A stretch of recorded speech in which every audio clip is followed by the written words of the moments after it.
Vous êtes branchés sur la radio Campus Unikin, la radio du savoir, sur 107.6 MHz, votre radio. Vous écoutez la radio Campus, Alma Mater, c'est l'heure du journal.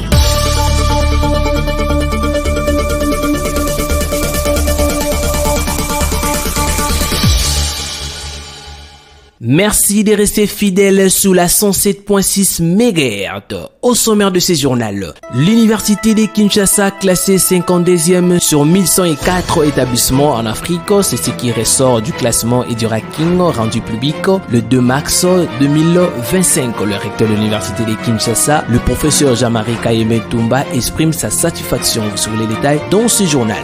Le magistrat congolais désormais couvert par une assurance santé et décès, c'est ce qui ressort d'un communiqué affectivité du contrat signé avec la société Activa pour la mise en œuvre de l'assurance. Sur les détails dans ce journal. Éliminatoire Coupe du Monde 2026, le Léopard de la République démocratique du Congo seront face au Soudan du Sud ce vendredi 21 mars pour le match comptant pour la 4e journée au stade Martyr de la Pentecôte. L'entraîneur de la RDC, Sébastien Desabre, était en conférence de presse. Vous saurez les détails dans ce journal. À la présentation de ce journal, Jonathan Kachama. Commençons ce journal avec cette brève. Le président de la France, Emmanuel Macron, a annoncé ce mercredi 19 mars son soutien à l'initiative du Pacte social pour la paix et le vivre ensemble, piloté par la Conférence épiscopale nationale du Congo, Senko, Église du Christ au Congo, ECC en sigle. Le chef de l'État français a livré sa position lors d'un échange avec la délégation des évêques catholiques et de pasteurs protestants au Palais de l'Élysée à Paris en France. Il a promis son soutien à ce projet pour permettre les rétablissement de la souveraineté congolaise. L'université de Kinshasa classée 52e sur 1104 établissements en Afrique, 2624e sur 14 131 dans le monde et première en République démocratique du Congo sur 25 universités. C'est ce qui ressort du classement et du ranking rendu public le 2 mars 2025. Le recteur de l'université de Kinshasa, le professeur Jean-Marie Toumba Kayembe, montre sa satisfaction et appelle la communauté universitaire à poursuivre les travaux. On l'écoute. Je me réjouis de voir que nous faisons un bond en avant au plan africain, au plan mondial et en République démocratique du Congo, et du ranking nous garde à la première place. Ce n'est pas un bonheur uniquement pour monsieur le recteur, c'est pour toute la communauté universitaire que je félicite d'ailleurs à cette occasion. Le comité de gestion, le corps enseignant, les scientifiques, les administratifs, etc. Je pense que nous sommes en train de monter en puissance parce que nous sommes parmi ceux qui croient en la magie de la numérisation. Même si ça ne rencontre pas les aspirations de tous, nous pensons absolument que nous tirer d'affaire passera par une numérisation tous azimuts et quasi complète de notre université. C'est ce jour-là que nous aurons la vraie place que nous méritons. Nous avons vraiment ressuscité et redynamisé le website de l'université de Kinshasa. Toutes les informations que nous y mettons, on les puise de là. J'ai demandé, c'est la première fois vous remarquerez que j'utilise un jeu, j'ai demandé à tous les collègues membres du comité de gestion que chacun nous donne un agent contact, un point focal qui devra donner les activités de tous les secteurs au webmaster qui, lui, les mettrait pour informer le monde entier. Augmenter notre visibilité via le site, augmenter celle des facultés également qui sont appelées à développer elles aussi des sites et celles de nos entités décentralisées. Voilà ce qui nous permet d'être connus. On est un petit peu plus visible et plus visible, comment ne pas être classé? Les instances supérieures de ce pays, notre ministre de tutelle nous parle et demande que la gestion dans toutes nos universités, gestion voulant dire celle académique, celle de la recherche, celle financière et de l'administration, passe par une numérisation absolue qui permet de mettre à disposition de tout le monde les données utiles pour pouvoir mieux nous présenter et mieux nous connaître. Je demande donc aux étudiants, je demande à tous les collaborateurs de quelque corps qu'ils soient, de croire ensemble en la magie de la numérisation qui nous permettra d'ailleurs d'archiver correctement, passez-moi la tautologie, toutes nos archives qui sont importantes parce que porteuses de l'histoire de notre institution. Notons que le classement est dominé au niveau mondial par l'Université d'Harvard des États-Unis d'Amérique et en Afrique par l'Université de Cape Town de l'Afrique du Sud. Propos recueillis par Jean-Paul Mbouya Koutoumissa. 10 ans se sont écoulés depuis l'entrée en vigueur du Code des assurances en République démocratique du Congo qui a consacré la libéralisation du marché des assurances ce mercredi 19 mars. À cet effet, l'autorité de régulation et contrôle des assurances a célébré cet événement sous le haut patronage du ministre de Finances Doudou Fwamba au Centre culturel d'Afrique centrale à Kinshasa. Le ministre de Finances Doudou Fwamba a marqué le 10 ans du Code des assurances en dressant un bilan du secteur. Il a souligné des avancées majeures, 3500 millions de dollars de primes collectées et de milliers d'emplois créés grâce à l'implantation de nouvelles sociétés d'assurance. Face aux défis persistants, il a annoncé une révision du Code des assurances pour renforcer les contrôles obligatoires des assurances et répondre aux enjeux du secteur, notamment sur le placement réglementé. Cette réforme introduira des innovations et comblera de lacunes identifiées. Toujours dans ces chapitres, le Conseil supérieur de la magistrature a annoncé ce mercredi 19 mars dans un communiqué l'effectivité du contrat signé avec la société Activa pour la mise en œuvre de l'assurance santé et prévoyance collective destiné à couvrir le soin de santé et le versement du capital décès aux magistrats, leurs conjoints ainsi que leurs enfants. Cette institution chargée de la gestion des carrières de magistrats souligne que tout magistrat enrôlé est autorisé à se présenter dans un des hôpitaux du réseau Activa dans la liste disponible pour être soigné même sans carte d'assurance car l'Activa a transféré la base numérique de données de magistrats enrôlés ainsi que celle de leurs indépendants aux hôpitaux. Rappelons que c'est le 16 août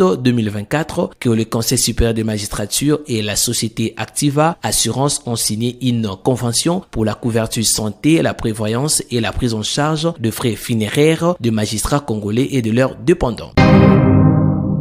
Le volcan Nyamulagira, situé au nord de Goma, en République démocratique du Congo, a connu une éruption le 19 mars 2025 en soirée avec des flammes visibles depuis 17 heures. L'observatoire volcanologique de Goma a confirmé qu'il s'agit d'une éruption interne sans danger immédiat pour la population. Le détail avec Lucien Pongwe. Le volcan Nyamulagira, situé au nord de Goma, en République démocratique du Congo, a connu une éruption notable dans la soirée du 19 mars. Dès 17 heures, des flammes ont été observées émergeant de son cratère, attirant l'attention des habitants et des autorités locales. Selon le responsable scientifique de l'observatoire volcanique de Goma, cette éruption est classée comme interne et ne présente à ce jour aucun risque majeur pour la population de Goma. Les larves qui débordent du cratère s'orientent principalement vers le parc national des Virunga, une zone riche en biodiversité. Il est important de noter qu'après la prise de Goma par le groupe armé du M23 AFC, les activités de surveillance volcanique avaient été suspendues en raison de plusieurs contraintes techniques. Cette situation soulève des questions sur la capacité à monitorer efficacement les activités volcaniques dans un contexte de sécurité précaire. Le 19 mars 2025, le service national de la République démocratique du Congo a procédé officiellement à la remise de bancs à l'Institut technique de Ngiringiri. Cette initiative vise à améliorer l'équipement des écoles en République démocratique du Congo. On l'écoute à cet effet, le lieutenant général Jean-Pierre Kassongo Kabouik. Vous avez suivi le préfet de l'école parler de 10 000 élèves qui fréquentaient cette école à une certaine époque. Aujourd'hui, il y a moins de 2000 pour la simple raison que l'école n'avait plus de bancs. Aujourd'hui, le service national vient d'apporter 600 bancs. Si les enfants doivent s'asseoir dans le bon position, c'est-à-dire 3 élèves par banc, c'est déjà pour 1800 élèves. Nous allons fournir les efforts pour que dans les tout prochains jours, on rajoute encore le banc. Et nous avons constaté que dans ce quartier, il y a 3 écoles publiques, pas grandes écoles. Le défi est là, mais nous pensons et nous comptons qu'avant peut-être la fin du mois d'avril, et toutes les 3 écoles, les grandes écoles qui sont dans ce secteur, puissent bénéficier d'un lot complet de bancs afin qu'il n'y ait plus des enfants qui se mettent à même le sol pour étudier. Vous avez suivi l'appel des responsables de l'école aux parents qui ont retiré leurs enfants parce que les conditions d'apprentissage n'étaient plus bonnes. Ils leur envoient le message de revenir parce qu'ils ont l'espoir qu'il y en a qui a des bancs, il y en aura encore d'autres. Vous venez de suivre le lieutenant général Jean-Pierre Kassongo Kabouik. Éliminatoire Coupe du Monde 2026, le Léopard de la République démocratique du Congo seront face au Soudan du Sud ce vendredi 21 mars pour le match comptant pour la 4e journée au stade Martyrs de la Pentecôte. L'entraîneur de la RDC, Sébastien Desabre, était en conférence de presse avant match. Suivons cet extrait. Je pense que sur les 10 matchs, en fait, il y a des matchs qui sont qualificatifs pour la Coupe du Monde et il ne faut pas croire qu'on se facilement à la Coupe du Monde quand il n'y a que 9 équipes d'Afrique au détriment des qualifications. Donc c'est pas la même chose. Donc tous ces matchs-là sont sous pression, sont très importants. Je pense qu'à l'heure actuelle, on n'est pas qualifié parce qu'on n'est pas premier ni deuxième, parce qu'il y a aussi le meilleur deuxième qui peut se qualifier. Aujourd'hui, par contre, j'estime qu'on est placé, qu'on est à 1 point du Sénégal, à 3 points du Soudan, qu'on reçoit le Soudan du Sud demain pour clôturer la phase aller, et que sur la phase retour, même si on va se déplacer 3 fois, on recevra chez nous le Sénégal et le Soudan. Donc on va faire le point après les 5 matchs, parce qu'au final, vous savez très bien que le lendemain de notre match, il y aura Sénégal-Soudan. Donc pareil, on va laisser les matchs aller finir. On fera un premier point avant la Mauritanie. Mais ce qui est important, c'est d'avoir son destin entre ses mains. C'est ça qui est important. Et nous, aujourd'hui, on l'a notre destin, comme le Sénégal, comme le Soudan, même comme le Togo, là aussi. Mais il faut le garder, ce destin, entre les mains jusqu'à la dernière journée. Vous l'avez compris, c'est la fin de ce journal présenté par Jonathan Kachama. Je vous rappelle le principal titre. L'université de Kinshasa classée 52e sur 1104 établissements en Afrique. C'est ce qui ressort du classement et du ranking rendu public le 2 mars 2025. Le recteur de l'université de Kinshasa, le professeur Jean-Marie Kayembe Toumba, a exprimé sa satisfaction. Vous avez suivi les détails dans ce journal.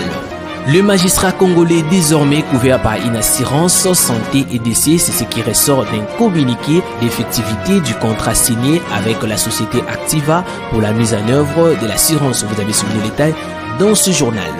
Éliminatoire Coupe du Monde 2026, le Léopard de la RDC seront face au Soudan du Sud ce vendredi 21 mars 2025 pour le match comptant pour la 4e journée au stade Martyrs de la Pentecôte. L'entraîneur de la RDC, Sébastien Desabre, était en conférence de presse avant match. Vous avez suivi les détails dans ce journal.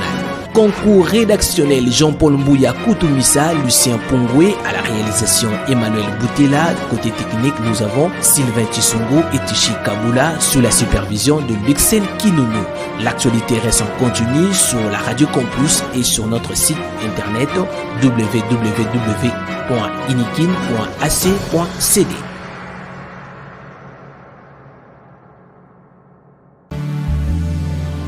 Vous êtes branchés sur la Radio Campus Unikin, la radio du savoir, sur 107.6 MHz, votre radio.